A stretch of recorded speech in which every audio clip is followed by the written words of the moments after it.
इस वक्त सौरभ भारद्वाज दिल्ली सरकार के मंत्री हमारे साथ जुड़ रहे हैं। सौरभ जी, पहला प्रश्न यही है क्योंकि हाईकोर्ट से आप लोगों ने उम्मीदें लगा रखी थी और हाईकोर्ट ने ये साफ कह दिया। क्या वो आप हंस रहे हैं? हाईकोर्ट ने ये साफ कह दिया कि इनकार कर दिया, वो इस अरेस्ट को गलत नहीं मानते हैं।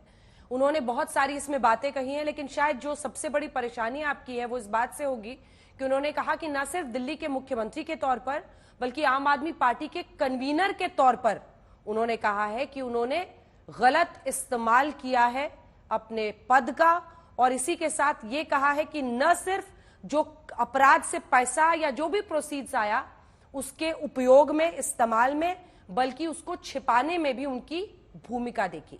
इसको कितनी बड़ी चुनौती आप मानते हैं आने वाले वक्त में? अंजना जी, जाहिर सी बात है, किसी कोर्ट ने अगर टिप्पणी की और उन्होंने जो राहत नहीं दी, जाहिर बात है कि एक चुनौती है। मगर मैं सिर्फ ये कहना चाहता हूं अंजना जी कि ठीक इसी तरीके से मैं आप ही के इंडिया टुडे न्यूज ग्रुप की न्यूज दिखा रहा हूं। 7 फरवरी 2024 की एक खबर है जिसमें इसी हाई कोर्ट की इसी बेंच और जस्टिस स्वर्णकांता शर्मा, जिनका मैं बहुत सम्मान करता हूं, उन्हीं की कोर्ट ने संजय सिंह जी की बेल डिनाई कर दी, खारिज कर दी। संजय सिंह जी के वकीलों द्वारा जितनी भी दलीलें दी गई सब खारिज कर दी और उन्होंने बोला कि मुझे लगता है कि गड़बड़ हुई है, मनी लॉन्ड्रिंग हुई है, संजय सिंह जी के ऊपर मुकदमा सही चल रहा है, अरेस्ट ठीक हुई है, ये जेल में ठीक है, जेल में ही इन्हें रहना चाहिए, लिहाजा इनकी बेल इन्हीं हाई कोर्ट ने डिनाई कर दी। उसके बाद अंजना जी, हम लोग उन्हीं दलीलों के साथ सुप्रीम कोर्ट, जो देश की सबसे बड़ी अदालत है, 3 जज बेंच है, जस्टिस संजीव खन्ना, जस्टिस दिबाकर दत्ता और जस्टिस प्रसन्ना, उनके सामने जब हमने वही दलीलें रखी तो जिन दलीलों को हाई कोर्ट ने नहीं माना इसी बेंच ने, उन दलीलों को सुप्रीम कोर्ट ने मानते हुए ईडी को फटकार लगाई कि भैया ये कैसे हो सकता है कि तुम एक अप्रूवर की 9 स्टेटमेंट तो नहीं मान रहे। 9 स्टेटमेंट उसने दी जिसमें संजय सिंह के बारे में कुछ नहीं बोल रहा, उसको आपने कूड़े के डब्बे में डाल दिया। 10वीं स्टेटमेंट आपने उसके ऊपर दबाव बना के ले ली, उसको लेके आप कोर्ट आ गए। ऐसे कैसे हो सकता है? और जब कोर्ट ने डांट लगाई ईडी को और बोला कि अगर तुम इस जमानत का विरोध करोगे तो हम ऑर्डर देंगे, और अगर हमने ऑर्डर फैक्ट्स पे दिया तो तुम्हारा पूरा का पूरा केस हवा में उड़ जाएगा, तो वो केस जो है खारिज हो गया, बेल मिल गई उनको। तो इसी तरीके से अंजना जी, हमें पूरा विश्वास है कि जैसे संजय सिंह जी के मामले में इसी हाई कोर्ट ने कुछ नहीं दिया मगर सुप्रीम कोर्ट ने राहत दी, हमें सुप्रीम कोर्ट से राहत की उम्मीद है।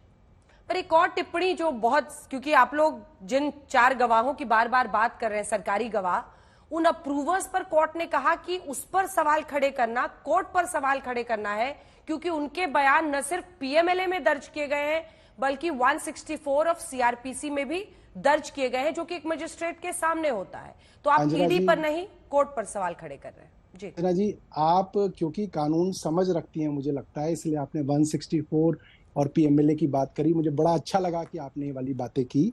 और मैं आपको एक और चीज बताना चाहता हूं, आप ही के न्यूज ग्रुप की इंडिया टुडे की खबर है, जब संजय सिंह जी की बेल को इसी हाई कोर्ट की जस्टिस स्वर्णकांता की बेंच ने रिजेक्ट किया, माननीय स्वर्णकांता जी, उन्होंने क्या लिखा अप्रूवर के बारे में, मैं आपको पढ़ के सुनाता हूं। The high court also said the law of approver statement is old and has not been brought in only to implicate Sanjay Singh as submitted by Mr. Sanjay Singh. The approver wasn't examined by ED alone, but there was a magistrate statement also. So the approver statement will be put to test on cross examination at an appropriate time. कहने का मतलब ये है, तब भी high court ने संजय जी के मामले में अप्रूवर के बयान को बहुत बड़ा चढ़ा के बताया था और उन्होंने बोला था कि भाई अप्रूवर का बयान सिर्फ ईडी के सामने नहीं है, मजिस्ट्रेट के सामने भी है, और अप्रूवर का बयान वर्षों से माना जाता है। मगर जब इस अप्रूवर का बयान सुप्रीम कोर्ट की 3 जज बेंच के सामने रखा गया तो हमारे देश की सबसे बड़ी अदालत ने क्या कहा कि अरे, अप्रूवर के बयान पे आप कैसे किसी को गिरफ्तार कर सकते हैं, और आप कब तक उसको गिरफ्तार रखेंगे? 6 महीने तक गिरफ्तार कर रखेंगे। और उन्होंने वो सारी बातें जो हाई कोर्ट ने अप्रूवर के विषय में कही, उनको दरकिनार करते हुए उन्होंने संजय सिंह जी को बेल दे दी। तो ये अप्रूवर वाली कहानी ये पहली बार नहीं गाई जा रही, ये पहले भी अपने ऑर्डर्स में यही हाई कोर्ट जो है कह चुका है। मगर इसके साथ मैं फिर ये कहता हूं अंजना जी, क्योंकि मैंने लॉ पढ़ी हुई है, अप्रूवर का बयान हमारे देश में सबसे कमजोर बयान कहा जाता है। क्यों? क्योंकि पहले आपने उसको आरोपी बनाया, उसको डर लगा कि भैया जेल जाना पड़ेगा। अब इस लालच में कि मैं जेल से बच जाऊं और बाकी सारे फंस जाएं, तो अप्रूवर कुछ भी कहने के लिए तैयार होगा। इसलिए बार बार सुप्रीम कोर्ट ने कहा है कि अप्रूवर का बयान सबसे ज्यादा नॉन क्रेडिबल बयान है। इसके ऊपर आप सिर्फ भरोसा नहीं कर सकते, बहुत सारे बाकी सबूत भी चाहिए होंगे। अप्रूवर का सबूत कमजोर सबूत है।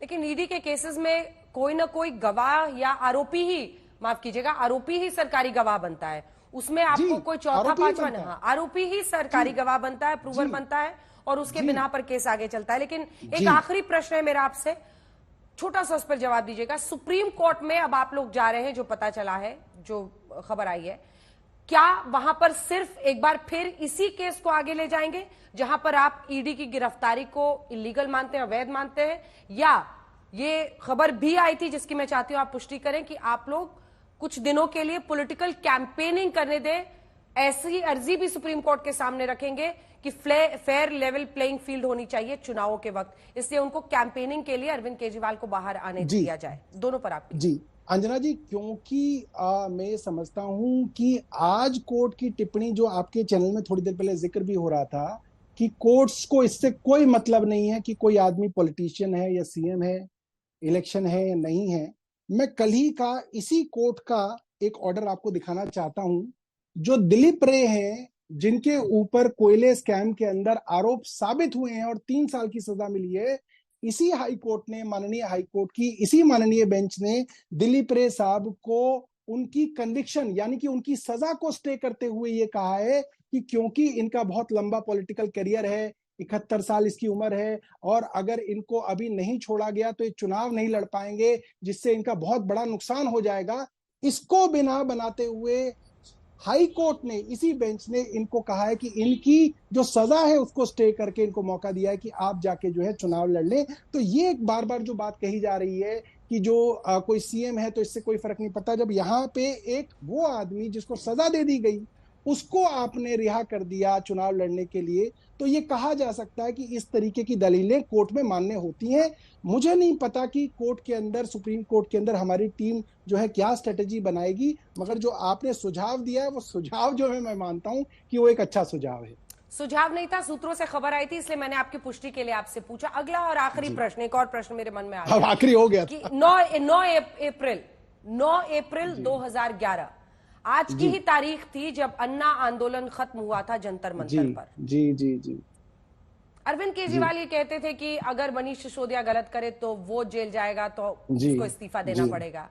और मनीष, मैं अरविंद, मैं भी तुम्हारा सगा नहीं हूं, अगर मैंने गलत किया, जेल गया, तो मुझे इस्तीफा देना होगा।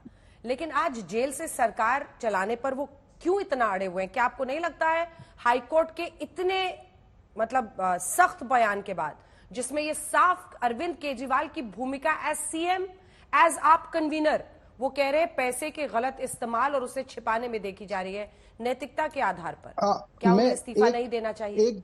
एक दो चीजें मैं अंजना जी बताऊं। पहली बात तो इस हाई कोर्ट के इतने लंबे चौड़े ऑर्डर के अंदर एक लाइन कहीं पे ये नहीं लिखी हुई कि अरविंद केजरीवाल के ऊपर आरोप सिद्ध हो जाते हैं और उनको अब मुख्यमंत्री के पद से इस्तीफा देना चाहिए, वो नहीं लिखी। दूसरी बात, 3 बार दिल्ली के हाई कोर्ट के सामने पीआईएल और रिट पिटीशन आ चुकी हैं कि साहब आप इनको हटाइए, और कोर्ट ने कहा कि हमारे संविधान में और कानून में ऐसा कोई प्रावधान नहीं है कि अगर मुख्यमंत्री को सिर्फ इसलिए गिरफ्तार किया गया है क्योंकि उसके ऊपर आरोप लगे हैं तो उसको हटाना पड़े। तीसरी बात, हम किस नैतिकता की बात कर रहे हैं अंजना जी? वो भारतीय जनता पार्टी, देखिए अरविंद केजरीवाल जी का इस्तीफा अंजना ओम कश्यप नहीं मांग रही है, ना सौरभ भारद्वाज मांग रहे हैं, ना दिल्ली की जनता मांग रही है। कौन मांग रही है? भारतीय जनता पार्टी मांग रही है। वो भारतीय जनता पार्टी जिन्होंने हेमंत बिस्व शर्मा के खिलाफ कैंपेन चलाया कि वो सबसे बड़ा भ्रष्टाचारी है, 6 महीने तक बुकलेट बांटी,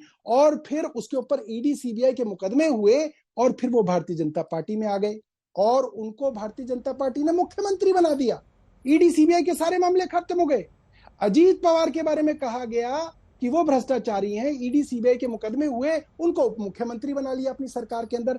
वो भारतीय जनता पार्टी जो चुन चुन के भ्रष्टाचारी लोगों को अपनी पार्टी में लाके मुख्यमंत्री और उप मुख्यमंत्री बना रही है, वो भारतीय जनता पार्टी हमें उपदेश दे रही है कि भारतीय जनता पार्टी के षड्यंत्र से जो गलत आरोप हमारे मुख्यमंत्री के ऊपर लगे हैं और गलत तरीके से उनको गिरफ्तार किया जा रहा है, वो इस्तीफा दे दें। क्यों दे दें? क्योंकि भारतीय जनता पार्टी से हमें एक नैतिकता का सर्टिफिकेट चाहिए, हमें नहीं चाहिए अंजना जी। भारतीय जनता पार्टी से हमें कोई सर्टिफिकेट नहीं चाहिए। भारतीय जनता पार्टी क्या देश में कर रही है वो सारा देश देख रहा है। कोर्ट से कन्विक्शन हुआ तब इस्तीफा देंगे या नहीं देंगे? क्या अंजना जी? क्या कोर्ट से कन्विक्शन हो जाता है तब इस्तीफा देंगे या नहीं देंगे? कब देंगे? कब?